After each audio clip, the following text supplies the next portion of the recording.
2025년 6월 22일 주님의 날 예배를 하나님께 드리겠습니다. 성경 찬송 맨 앞의 세번역 사도신경으로 신앙 고백하겠습니다. 저는 전능하신 아버지 하나님 천지의 창조주를 믿습니다. 저는 그분의 유일하신 아들 우리 주 예수 그리스도를 믿습니다.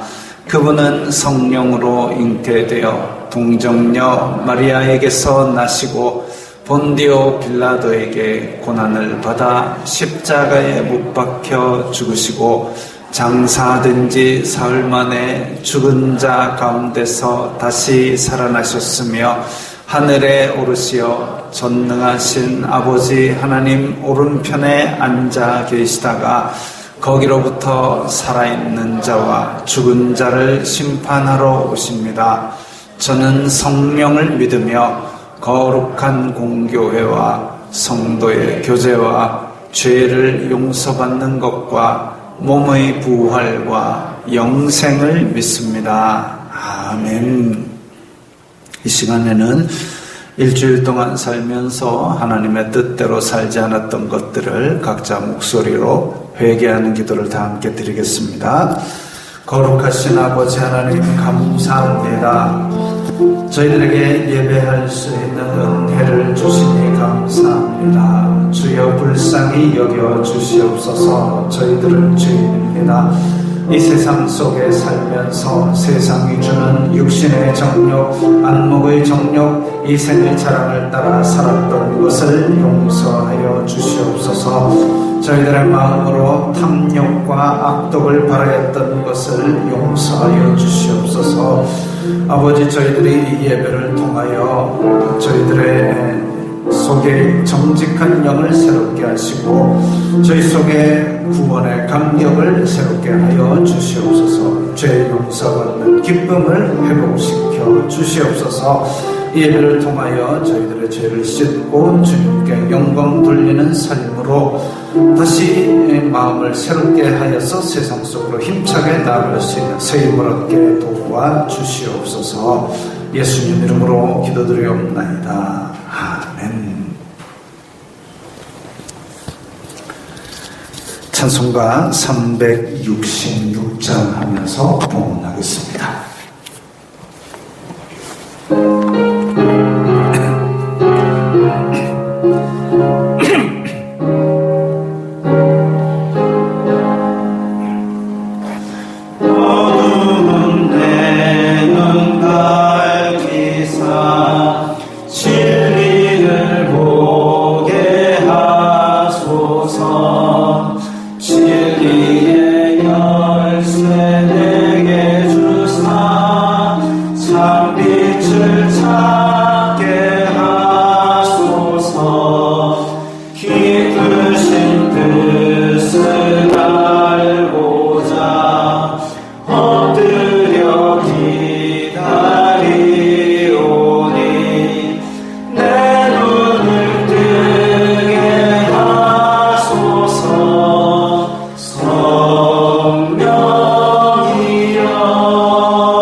내 기쁨 한량 얻게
거룩하신 아버지 하나님 감사합니다. 저희들이 일상에 살아가는 이 필요한 물질들을 채워주시고 은혜로 채워주시니 감사합니다.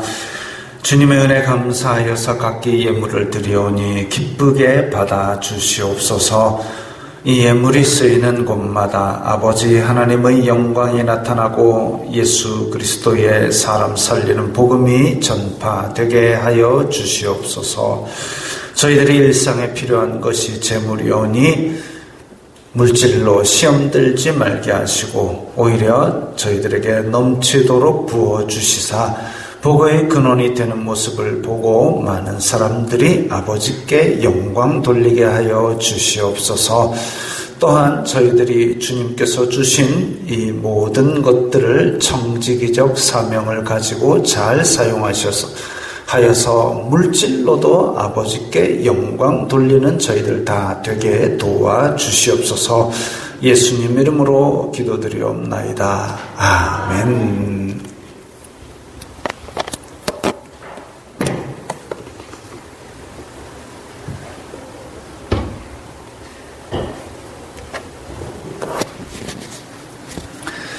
하이델베르크 요리문답 제14주일 함께 읽겠습니다. 그분은 성령으로 잉태되사 동정녀 마리아에게서 나셨으며 라는 말로 당신은 무엇을 고백합니까? 하나님의 영원한 아드님은 참되고 영원한 하나님이시며 여전히 참되고 영원한 하나님으로서 성령의 사역으로 동정녀 마리아의 살과 피로부터 참된 인성을 취하셨습니다.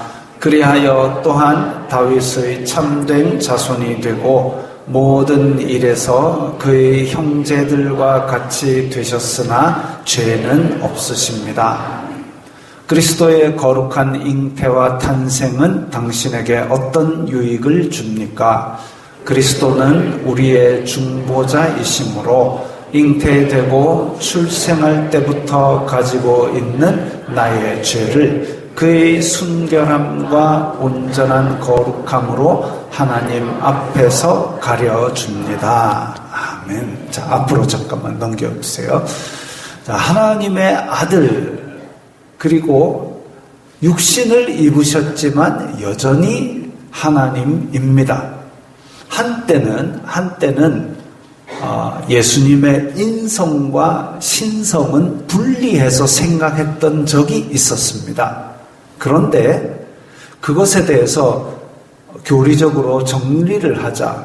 인성과 신성이 분리되었느냐 아니면 인성과 신성이 온전한 한 인격체에 있느냐를 가지고 많은 성경을 펼치고 학자들이 논쟁을 하고 해가지고 종교 지도자들과 함께 회의를 한 결과 인성과 신성은 분리되지 않고 예수님 안에 같이 있었다로 결론을 내리고 그 이후로 신성은 따로 인성은 따로 예수님이 내려섰을 때는 육신을 있을 때는 인성 올라가서 신성 그렇게 구별하는 주장을 하는 사람들을 이단이라고 정했습니다.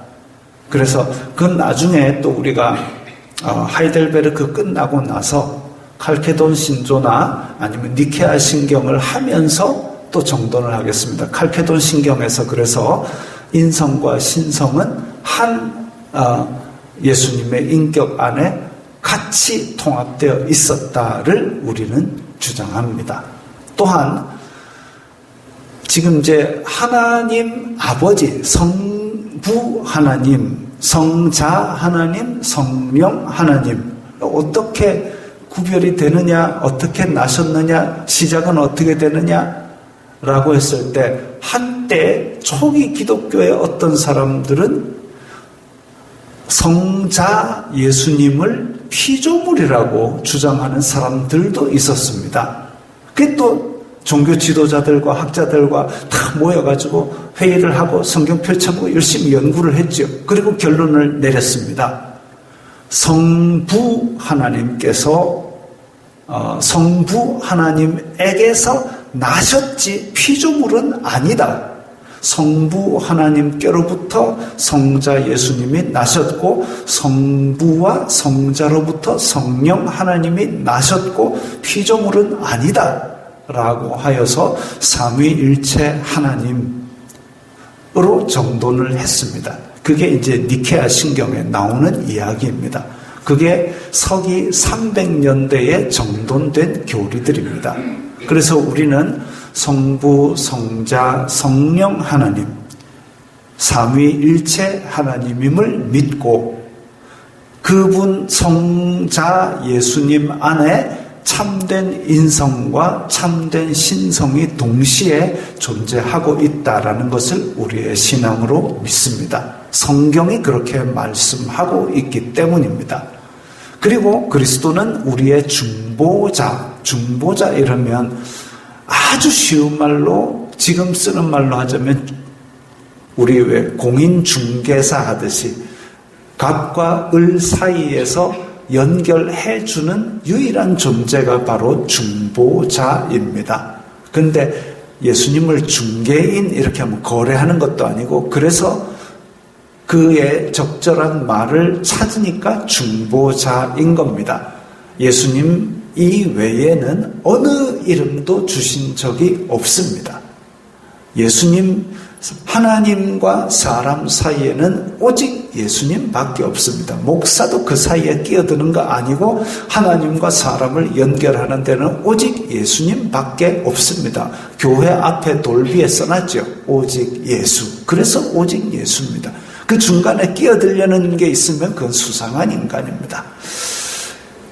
그는 우리의 중보자이심으로 잉태되고 출생할 때부터 그러니까 온전한 인간이시기 때문에 우리의 모든 인간의 연약함을 잘 아시고 그것을 도와주시는 것이죠.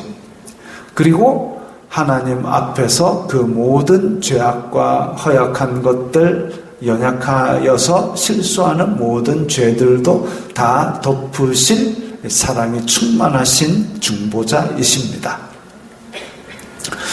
찬송가 546장입니다.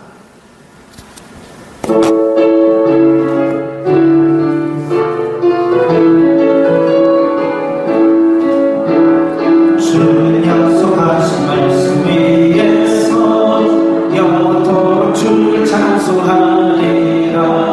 소리 높여 주께 영광 돌리며 약속 믿고 굳게 서야 굳게 서리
주 말씀 내 발의 등이요라는 곡을 할 텐데 조금 생소한 곡입니다. 함께 불러보시기 바랍니다.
기도하겠습니다.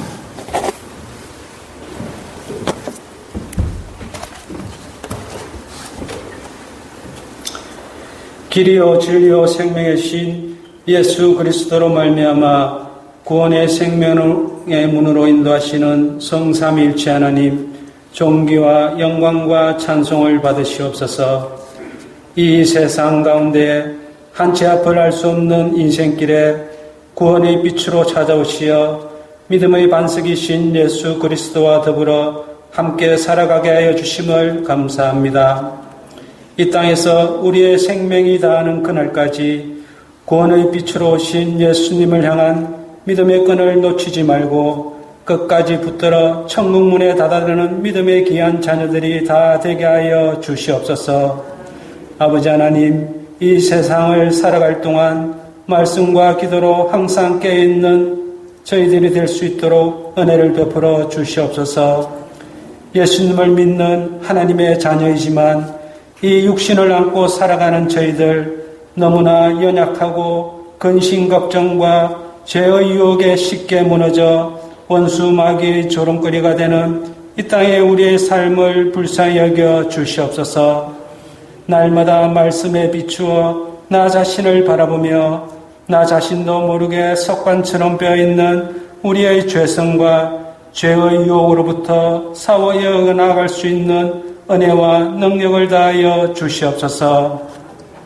하나님의 뜻을 이루어 나아가는 통로로 이 땅에 내리교회를 세워주시고 강신영 목사와 성도들이 주님 안에서 한마음으로 기도하며 말씀의 참뜻을 깨달으며 말씀에 온전히 순종하는 은혜가 날로 날로 더욱 충만해지는 내리교회가 되도록 성령님 역사하여 주시옵소서.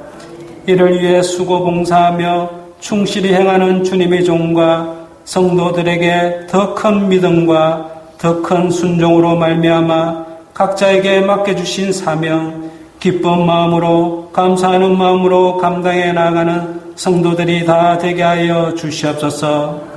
오늘도 강단에서 선포되어지는 하나님 말씀에 성령의 능력을 더해 주시사 말씀을 통해 우리의 영혼육이 새로운 힘을 공급받아 더욱 강건해지고 지금 우리 앞에 놓여있는 일들에 대해 최선을 다하며 한 발짝 한 발짝 주님의 선한 인도하심에 따라 믿음으로 전진해 나아가는 우리의 삶이 되게 하여 주시옵소서.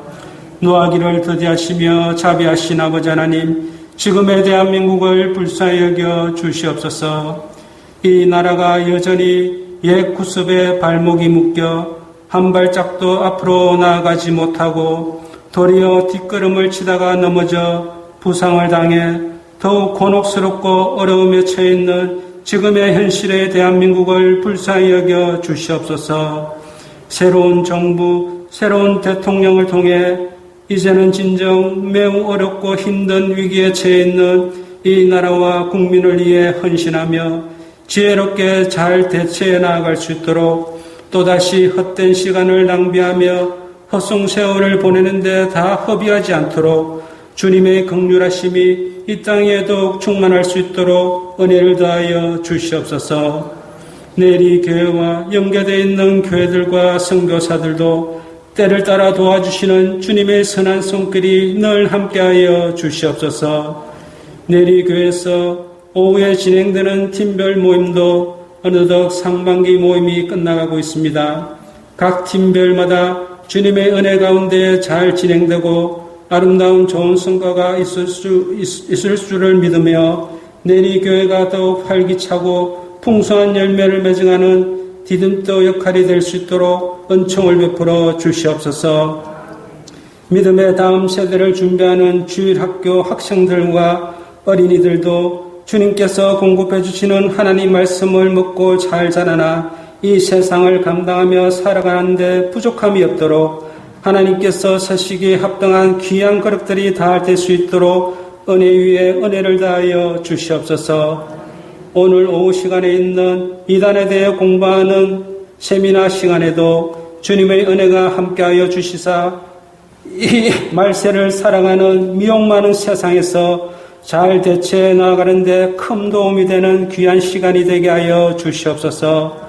장마로 인해 고온 다습하며 국지선 호우로 비 피해가 예상되는 요즘 날씨에 성도들의 건강과 안전을 지켜주시고 섬기는 가정과 직장과 사업장에 주님의 선한 손길과 보호하심이 늘 함께하여 주시옵소서. 예수님의 이름으로 기도드리옵나이다. 아멘.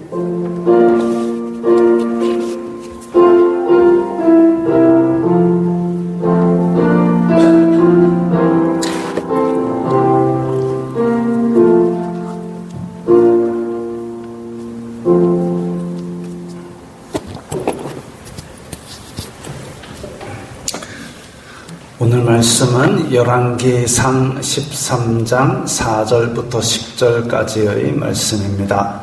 구약성경 537면 열왕기상 13장 4절부터 10절까지의 말씀입니다. 함께 읽겠습니다. 여로보암 왕이 하나님의 사람이 베델에 있는 제단을 향하여 외쳐 말함을 들을 때에 제단에서 손을 펴며 그를 잡으라 하더라. 그를 향하여 편 손이 말라 다시 거두지 못하며 하나님의 사람이 여호와의 말씀으로 보인 징조대로 제단이 갈라지며 재가 제단에서 쏟아진지라. 왕이 하나님의 사람에게 말하여 이르되 청하건대 너는 나를 위하여 내 하나님 여호와께 은혜를 구하여 내 손이 다시 성하게 기도하라. 하나님의 사람이 여호와께 은혜를 구하니 왕의 손이 다시 성하도록 전과 같이 되니라. 왕이 하나님의 사람에게 이르되 나와 함께 집에 가서 쉬라. 내가 네게 예물을 주리라.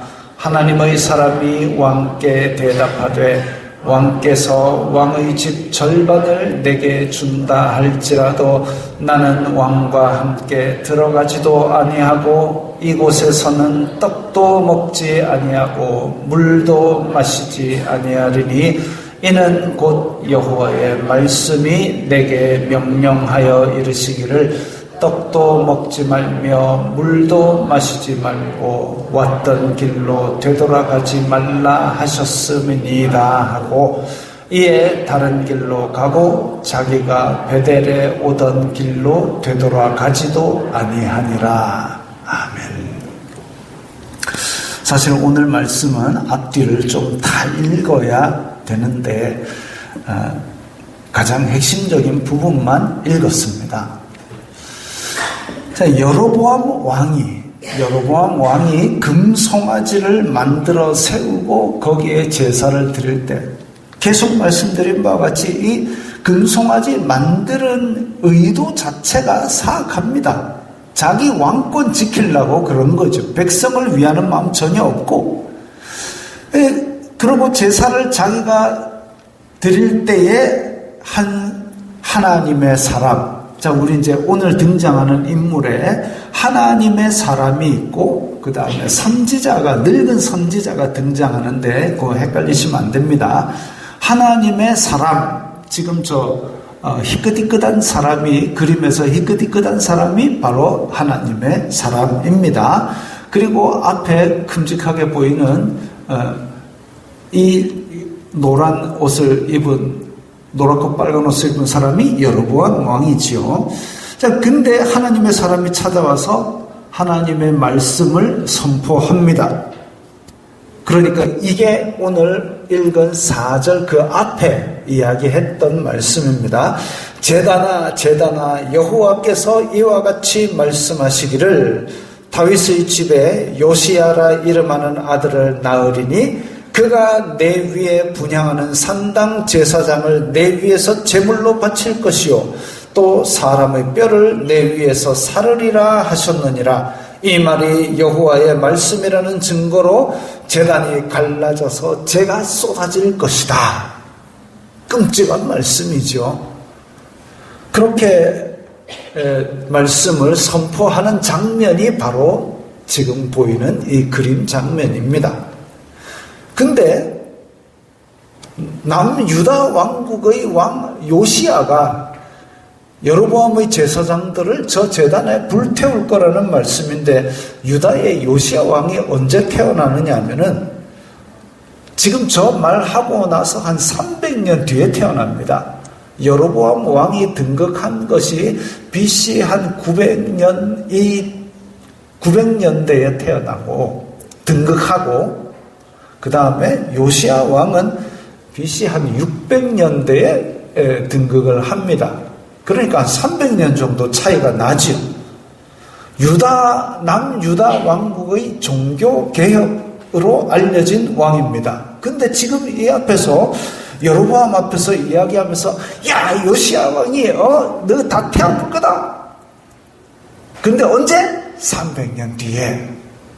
이러면, 지금 여로보암은 한참 폼 잡고 제사장 흉내를 내고 있는데 분위기는 다 깨지고, 근데 하나님의 사람의 말씀을 저렇게 강력하게 선포했으면은 이전에 말씀하셨던 하나님께서 왜 너에게 이 10개의 지파를 찢어서 나라를 세우게 왕으로 세워주셨는지를 아느냐? 너 저 솔로몬이 우상 숭배하다 그렇게 됐으니까 너라도 하나님을 잘 경외하면 10개 지파 나라 계속 세우게 해줄게 했는데도 불구하고 우상에게 제사를 저렇게 드리고 있으니까. 근데 하나님의 사람이 저렇게 와서 말씀을 강력하게 선포를 했으면은 제가 잘못했습니다 하면은 일이 빨리 끝납니다. 그런데 회개하지는 않고 분노만 합니다. 손을 뻗어서 저놈 잡아라! 저놈 잡아라! 지금 이제 이 그림에서는 저 흰 관을 쓰고 빨간 옷을 입은 저 동네가 여로보암 왕입니다. 저놈 잡아라! 라고 분노의 손길을 뻗었습니다. 그런데 여로보암은 그 뻗은 손이 굳어버렸습니다. 말라버렸다고 했습니다. 이때에 저 제단 앞에 보십시오. 저 그림에 보면 송아지 밑에 제단이 바짝 갈라져가지고 지금 제가 와르르 쏟아졌는데 잘 보이나 모르겠습니다. 하여튼 쏟아지는 그림입니다. 제단이 쫙 갈라지고 와르르 쏟아졌습니다. 제단은 사각형으로 해가지고 가운데 철망 같은 걸 씌워놓고 밑에서 불을 뗍니다. 그리고 위에 이제 짐승 같은 재물들을 해놓고 불 타고 있으니까 이 위에는 철망 위에는 뭐가 막 재며 탄 거며 뭐 잔뜩 있습니다. 근데 제단이 쫙 갈라졌다 그러면 이 위에 있는 것들이 와르르 다 쏟아진 겁니다. 이건 감당 못할 뭐 음식 쓰레기도 아니고 재활용도 안 되고 큰일 났습니다. 이 정도면 손이 다 말라가지고 쪼그라들어가지고 이렇게 되었고 제단은 쫙 갈라지고 여호와의 말씀대로 지금 왕창 엉망진창이 됐으면 두려워하며 엎드려서 회개해야 될 텐데 제정신이면 그래 안 되겠습니까? 하나님 제가 잘못했습니다. 근데 여로보암은 아직 목에 힘을 풀지 않았습니다. 어서 기도해서 내 손 빨리 풀어줘 그러고 있습니다.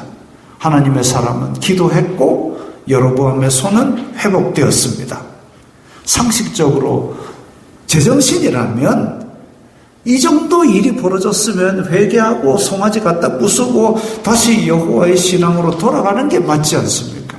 그런데도 여로보암은 그러지 않았습니다. 여로보암은 하나님의 사람에게 같이 우리 집에 가자, 궁전으로 가자, 거기서 쉬자, 거기서 내가 돈도 주겠다라고 합니다. 하나님의 사람에게 지혜가 없었다면 홀딱 넘어갈 만큼 솔깃한 제안입니다. 혹시 여러분 청와대 가보셨습니까? 안 저도 안 가봤습니다. 근데 이제 옮기고 나서 사람들이 구경하려고 이제 좀 있으면 또 다시 청와대로 들어온다 그러니까 줄을 그렇게 선답니다. 이제 좀 있으면 못 들어간다고. 왕궁에 한번 들어가 보는 것은 이때 당시에는 엄청난 영광의 일입니다. 왕이 야 궁전에 한번 놀러 오너라 하면 그거는 그야말로 대대손손이 자랑할 만한 그런 일이지요. 근데 이 솔깃한 제안, 거기 가서 왕궁에 가서 먹고 마시고 좀 쉬었다 가라, 내 재물도 많이 챙겨줄게 하면 그야말로 이 가문의 영광입니다. 그런데 하나님의 사람은 단호하게 거절합니다. 왕의 집 절반을 준다 해도 나는 여기서 물 한 잔 얻어먹지 않을 것이요, 그게 여호와의 말씀이요 하고 그냥 가버립니다. 그것으로 보아 여로보암은 아마도 궁전에 데려가서 하나님의 사람을 죽일 마음이었던 것 같습니다. 백성들의 마음을 훔칠 금송아지, 그리고 제단으로 인해서 여호와께 드리는 그 백성들의 신앙심을 다 자기가 도둑질하고 있었는데 그걸 한 방에 엎어버렸으니까 이 지금 제사의 정통성도 폭망했고 평민들이 궁전 구경만 해도 황송한데 궁전에서 상도 주고 밥도 주고 다 한다는데 그걸 안 할 거야, 물 한 잔도 안 얻어먹을 거야 하니까 여로보암의 체면도 땅바닥에 떨어졌고 왕권의 정통성, 야, 저 왕은 하나님이 내린 왕이 아닌가 보다, 백성들의 마음도 다 뒤집어 엎어졌고 그랬습니다. 여로보암은 그 정도 되면 회개하면 될 텐데 회개를 안 하고 죽일 생각밖에 안 하는 거죠. 하나님의 사람은 왔던 길이 아닌 길로 되돌아갔습니다. 왜? 이 예루살렘으로 내려가는 그 길 따라 여로보암이 추적자를 보내 잡아 죽일 수도 있기 때문에, 그래서 생판 듣도 보도 못한 길로 삥 돌아서 내려가려고 합니다. 이와 비슷한 일이 1000년쯤 후에 예수님 시절에 동방박사에게도 있었지요. 동방박사들이 와서 예루살렘의 왕으로 나시니가 어디 계시냐? 그때 당시에 헤롯 왕은 이 자기 왕병에 걸려가지고 자기 왕권에 조금 가까이 다가서기라도 하면 아들도 죽이고 마누라도 죽이고 뭐 하여튼 다 죽여버리는 그런 왕이었는데 예루살렘의 왕으로 나신 이에게 경배하러 왔다 이러니까 야 이거 죽여야 되겠다 그 생각하는 거지요. 그래가지고 동방박사도 잡아 죽일 수 있었지만 동방박사에게 하나님께서 천사들을 보내어서 다른 길로 돌아가라. 왔던 길이 아닌 길로 돌아가라. 그래가지고 돌아갔다. 이런 기록이 있습니다.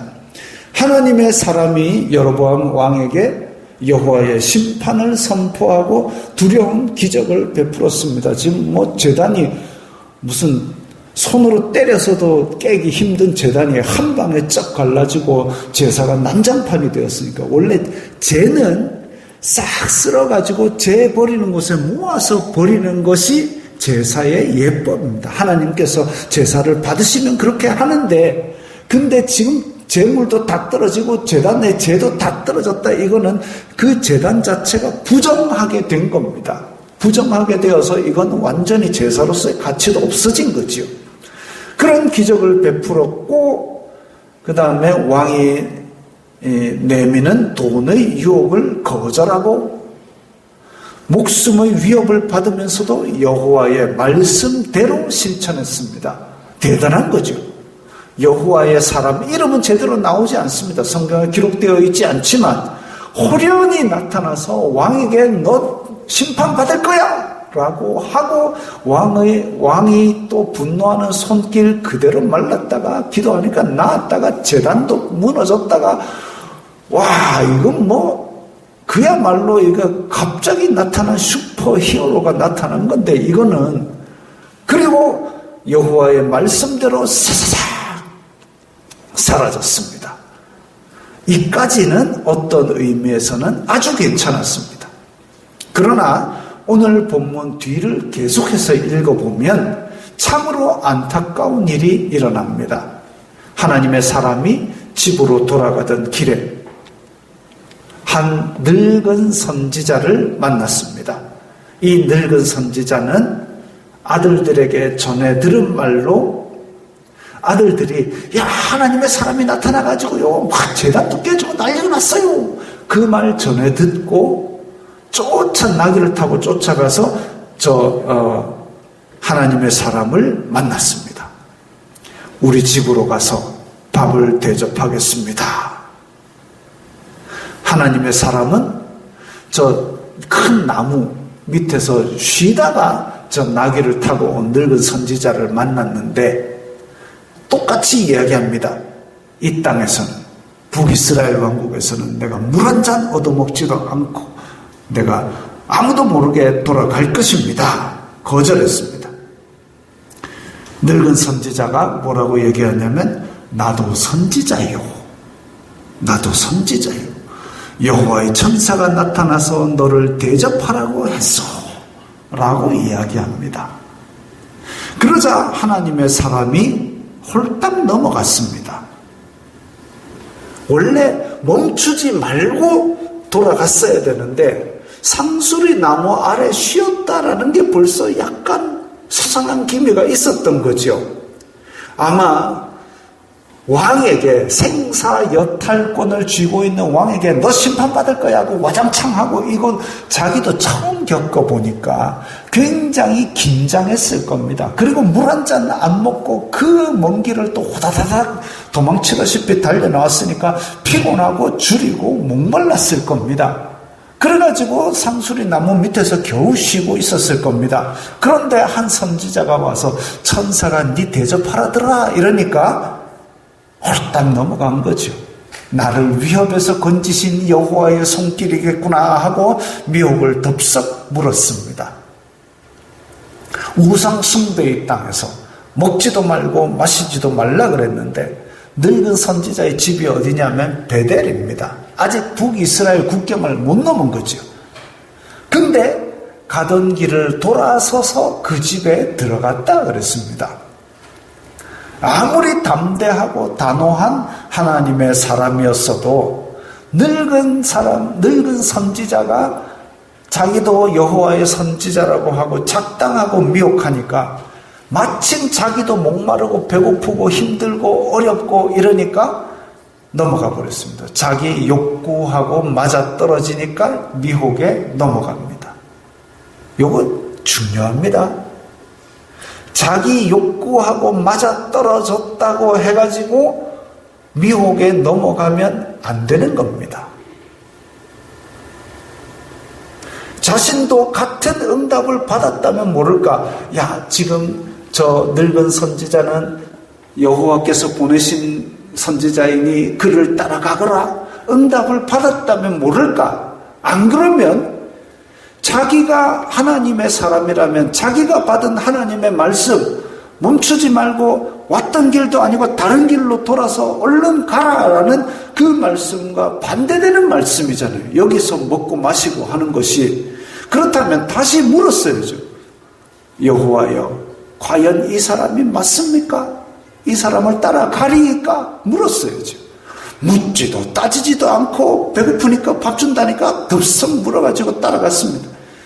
북이스라엘에서 먹고 마시는 것, 단지 먹고 마시는 것이 문제가 아니라 이 먹고 마신다는 것은 그들과 함께 교제하는 자고 그들의 몫을 나누는 것이고 우상 숭배에 동참하는 것이기 때문에 하나님께서 그걸 막으신 겁니다.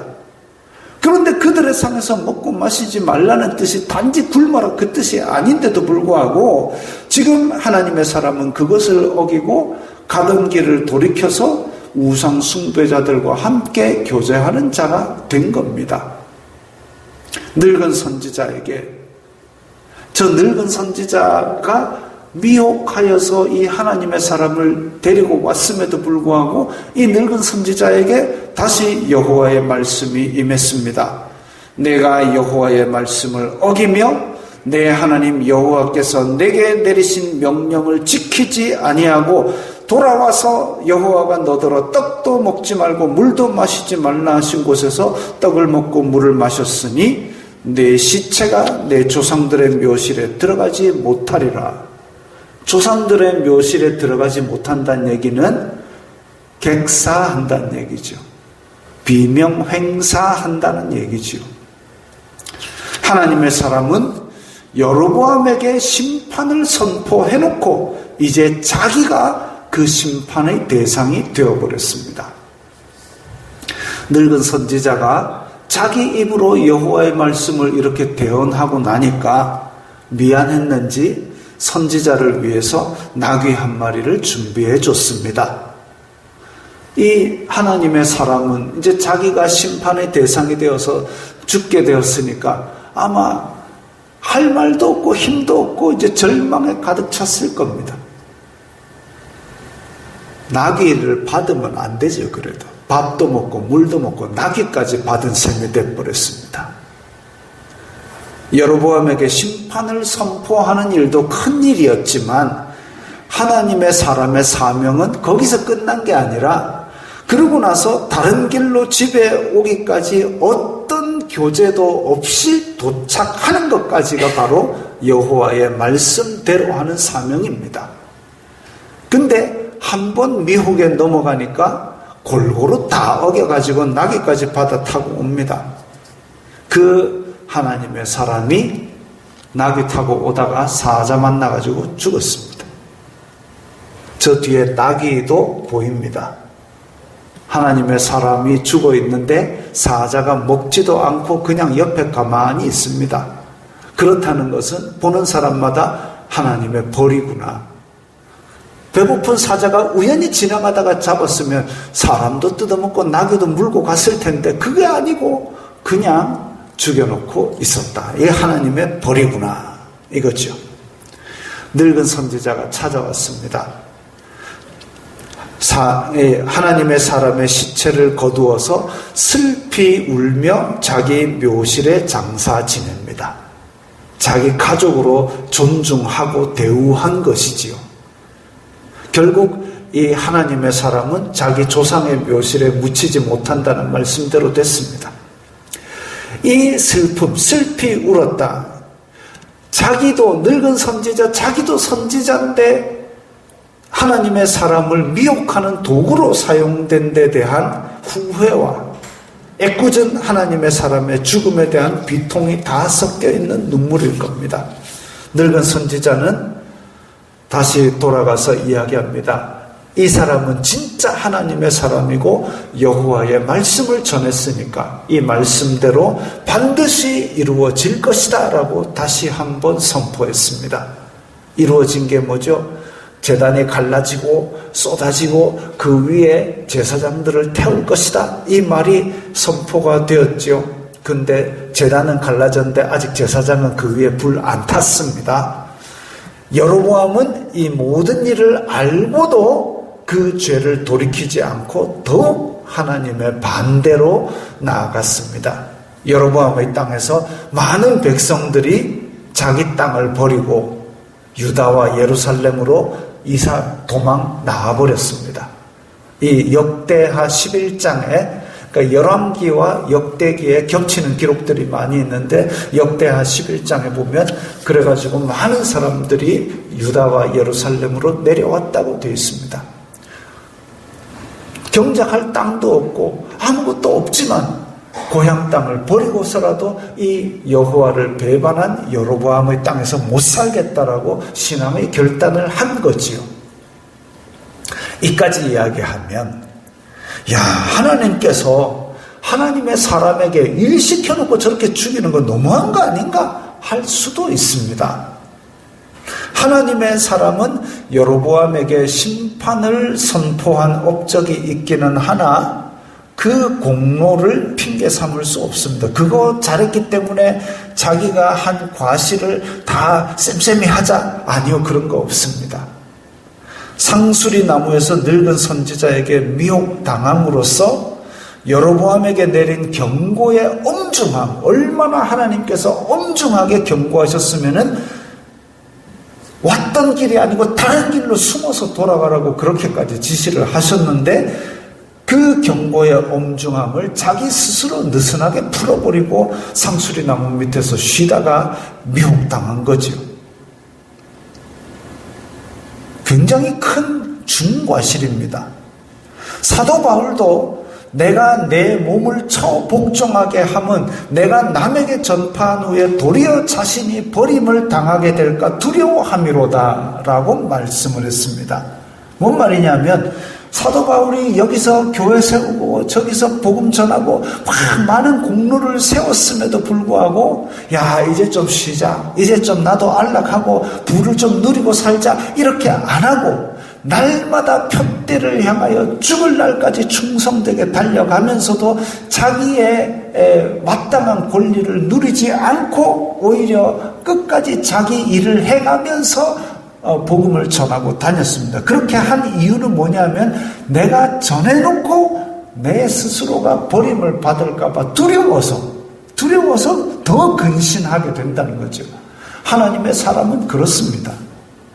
내가 아직 젖먹이고 어린아이일 때는 죄도 함께 발을 디디고 사는 거 용서받을 수 있어요. 그러나 한 단계 올라갈수록 더욱더 많이 근신하는 것이 그게 하나님의 사람의 근신이고 마땅히 그렇게 해야 됩니다. 그래야만이 혹시나 내가 전해놓고 내가 버림을 당할까 두려워하는 그 마음이 근신하게 만드는 거죠.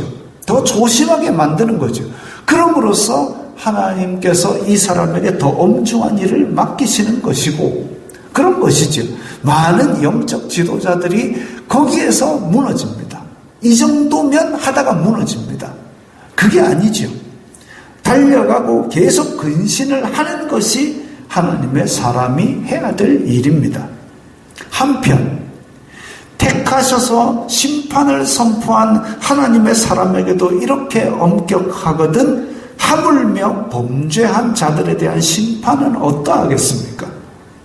하나님의 심판을 선포했던 저 하나님의 사람도 저렇게 엄중하게 벌을 받았거든 여로보암은 어떻겠습니까? 여로보암이 받을 벌은 어떠하겠습니까? 여로보암의 죄는 두고 그 가문을 파멸의 길로 이끌었습니다. 여호와의 말씀대로 제단이 쏟아졌던 것처럼 여호와의 말씀대로 심판이 이루어졌습니다. 자비의 손길을 계속 베푸셨지요. 열왕기 계속 읽어보면 여호와의 선지자가 끊임없이 사마리아와 세겜과 예루살렘과 그 하나님의 자비의 손길을 베풀고 너희들 회개하고 돌아오느라고 계속 외칩니다. 그러나 그게 끝나면 심판의 날에는 사자같이 끝내십니다. 그날은 언제 올지 알 수가 없지요. 여호와의 말씀대로 이루어진 것이 또 있습니다. 여로보암은 대략 BC 931년 예수님 오시기 930년 전에 등극한 왕이었는데 BC 640년 예수님 오시기 한 300년 전쯤에 요시야 왕이 종교개혁을 하다가 이런 일이 있습니다. 요시야가 몸을 돌이켜 산에 있는 무덤들을 보내어 그 무덤에서 해골을 가져다가 제단 위에서 불살라 그 제단을 더럽게 하니라. 이 제단에서 하나님을 섬기는 게 아니라 우상을 섬기고 이러니까 저 시체랑 뼈들 가져다가 거기서 불 질러가지고 제단 자체를 다 부정하게 만들었습니다. 이 일을 하나님의 사람이 전하였더니 이게 바로 오늘 본문에 나오는 그 하나님의 사람이죠.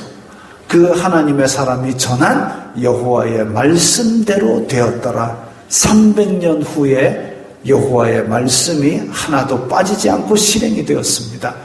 요시야가 이르되 내게 보이는 저것은 무슨 비석이냐 하니 성읍 사람들이 그에게 말하되 왕께서 베델의 제단에 대하여 행하신 이 일을 전하러 유다에서 왔던 하나님의 사람의 묘실이니이다. 늙은 선지자 가족 묘에 같이 제사를 했다, 같이 그 장례를 했다 했지요. 이르되 그대로 두고 그의 뼈를 옮기지 말라 하며 무리가 그의 뼈와 사마리아에서 온 선지자의 뼈는 그대로 두었더라. 그 늙은 선지자와 하나님의 사람의 뼈는 그대로 두고 그 외에 다른 묘지에 있던 뼈들을 다 가져다가 제단 위에서 불살라가지고 여로보암의 제단을 다 끝장내고 부정하게 만드는 사건 요시야 때 일어납니다.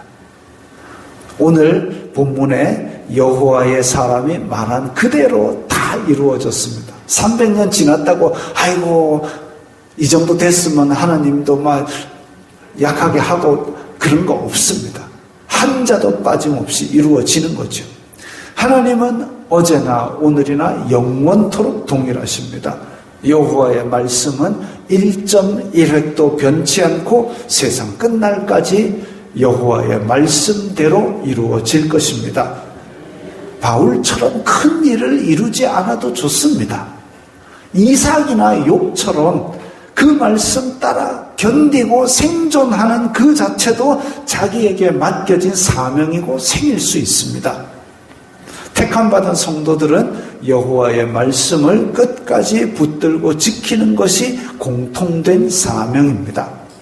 이 사명을 끝까지 붙들고 끝까지 지키시기 바랍니다. 우리 결단하는 기도를 드리겠습니다. 나에게 주어진 하나님의 사명, 여호와의 말씀 그대로 이루실 하나님께 계속 붙들려 지내게 하옵소서. 다 함께 기도합니다. 거룩하신 아버지 하나님 감사합니다. 여호와의 말씀은 우리의 발의 등이고 내 길의 빛이 되오니 우리가 끝까지 붙들게 하옵소서. 여호와의 사람은 큰 일을 행했음에도 불구하고 가다가 말고 말씀을 놓치는 바람에 비참한 최후를 맞이했습니다. 아버지, 저희들이 미혹 많은 이 말세에 살아가면서 하나님의 말씀을 뜻대로 지키고 양보하지 아니하고 세상의 유혹과 그리고 많은 미혹에도 불구하고 여호와의 말씀을 그대로 붙들고 지키는 저희들 다 되게 도와주시옵소서. 예수님 이름으로 기도드리옵나이다. 아멘. 성자들의 행진 부르겠습니다.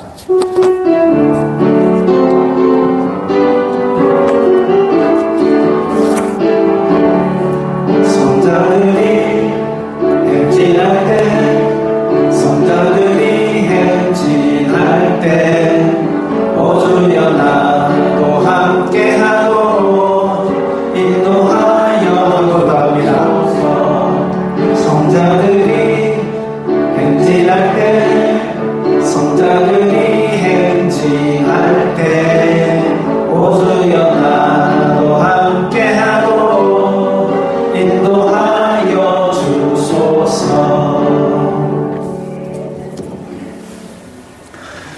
주 예수 그리스도의 은혜와 하나님 아버지의 사랑과 성령 하나님의 교통하심이 너희 무리와 함께 있을지어다.